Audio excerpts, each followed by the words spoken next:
In the great theatre of the natural world, few creatures capture our imagination quite like the antelope and the deer. They are symbols of grace. They represent the untamed spirit of wild places. Imagine a vast African savanna.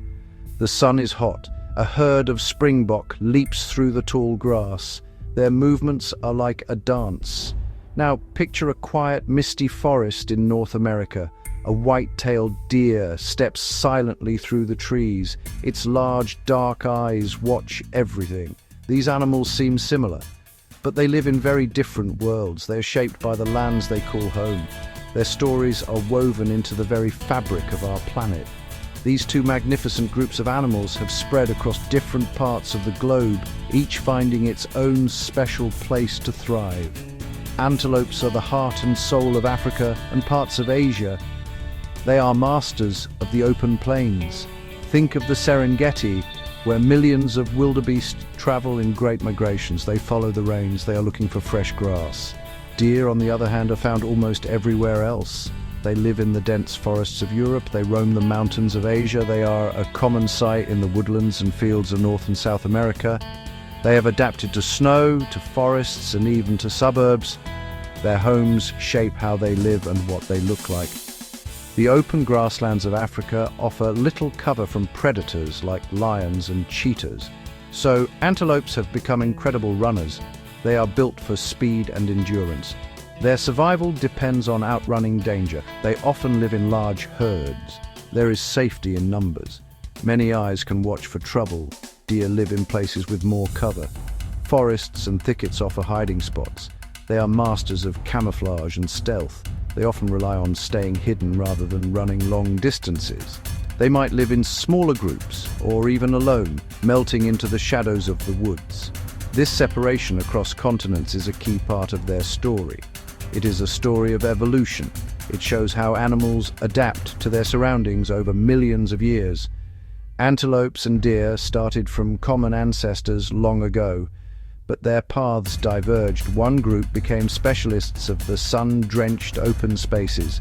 The other became masters of the shaded, complex woodlands. This geographical split is the first major clue in understanding what makes them so different. It is the reason behind their unique horns and antlers, their different diets, and their distinct ways of life. Their addresses on the map of the world define them. One of the most visible differences between these animals is what they grow on their heads. Antelopes have horns, deer have antlers. These two things look similar, but they are very different.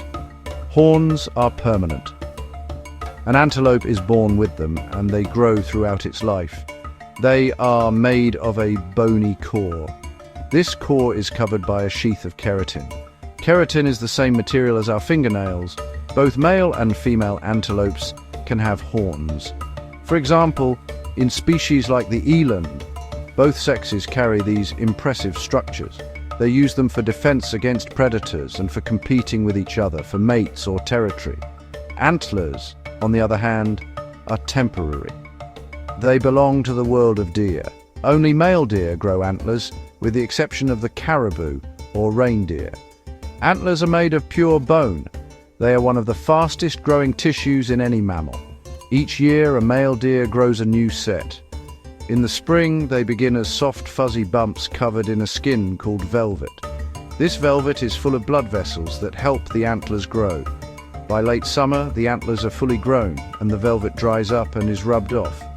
The hard, bony antlers are then used in dramatic fights between males during the mating season. The life cycle of antlers is truly remarkable. After the mating season is over, the antlers fall off. It is a natural process. The deer sheds them. This usually happens in the winter. It allows the deer to conserve energy when food is scarce. Then, the following spring, the entire process begins again. This yearly cycle of growing and shedding antlers is unique to the deer family. It means that the size and shape of a deer's antlers can change from year to year. It often reflects the animal's age, health, and nutrition. A strong, healthy deer will grow a large, impressive rack of antlers. So, when you see one of these animals in a picture or in the wild, look at its head. If you see simple, unbranched spikes or curves that look like they are part of the animal forever, you are likely looking at an antelope with its horns. If you see complex branching structures that look like bare tree branches, you are looking at a deer with its antlers. This simple rule helps to tell these two families apart. The permanent horns of the antelope and the temporary yearly antlers of the deer are a fantastic example of how nature finds different solutions to similar problems, like defense and display. The differences between antelopes and deer go deeper than their horns and antlers. They belong to two separate biological families. Antelopes are part of the Bovidae family. This family also includes cattle, sheep, and goats. This means an antelope is more closely related to a domestic cow than it is to any deer. This family connection explains their horns. All bovids have true horns that are never shed. It also influences their body shape. Many antelopes have a body built for running on open plains. They have long legs and powerful muscles, designed for explosive speed and long-distance travel. Deer belong to the Cervidae family. This family includes animals like moose, elk, and caribou. Their defining feature is their antlers, which they shed and regrow each year. Their bodies are also built differently. While some deer, like the caribou, undertake long migrations, many are adapted for life in forests and woodlands. They are often more muscular and stocky than the slender antelopes. They are powerful jumpers and swimmers, able to navigate complex terrains like dense forests, rivers, and deep snow. Their build is one of strength and agility within a cluttered environment, rather than pure speed across an open one. Their behavior is also shaped by their family and habitat. Many antelope species are famous for their incredible athleticism. The springbok, for instance, is known for pronking. This is where it leaps high into the air with a stiff-legged bounce. Scientists believe they do this to show off their fitness to predators, as if to say, "Don't bother chasing me, I am too fast and strong." Other antelopes, like the wildebeest, form enormous herds that number in the millions. This collective movement is one of the greatest spectacles on Earth, a survival strategy on a massive scale. Deer behavior is often more subtle and secretive. The white-tailed deer gets its name from its tail. When it senses danger, it raises its tail, flashing the white underside. This acts as a silent alarm signal to other deer in the area. It warns them of a potential threat. Deer are also known for their quiet movement through the forest. They can move almost silently, making them seem like ghosts of the woods. They rely on their excellent hearing and sense of smell to detect danger long before they are seen. Their survival is a game of hide and seek, played with quiet grace. Both antelopes and deer play a crucial role in their ecosystems. They are herbivores, which means they eat plants. By grazing and browsing, they help to shape the landscape. Antelopes on the African savanna mow down grasses. This helps to prevent the buildup of dead plant material that could fuel wildfires. It also encourages fresh, new growth. This, in turn, provides food for other smaller animals. Deer in the forest browse on leaves, twigs, and buds. This can influence which types of plants and trees grow in an area. They are like nature's gardeners, trimming and pruning the woodland. These animals are also a vital source of food for predators. They are a key link in the food chain. In Africa, lions, leopards, cheetahs, and hyenas all depend on hunting antelopes for their survival.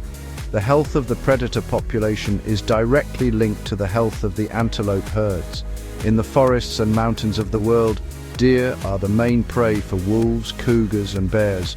Without deer, these magnificent predators would struggle to survive. The constant chase between predator and prey is a powerful force that keeps the entire ecosystem in balance and ensures the survival of the fittest. Beyond their ecological importance, antelopes and deer have a deep connection with human culture. For thousands of years, they have been a source of food, clothing, and tools for people all over the world.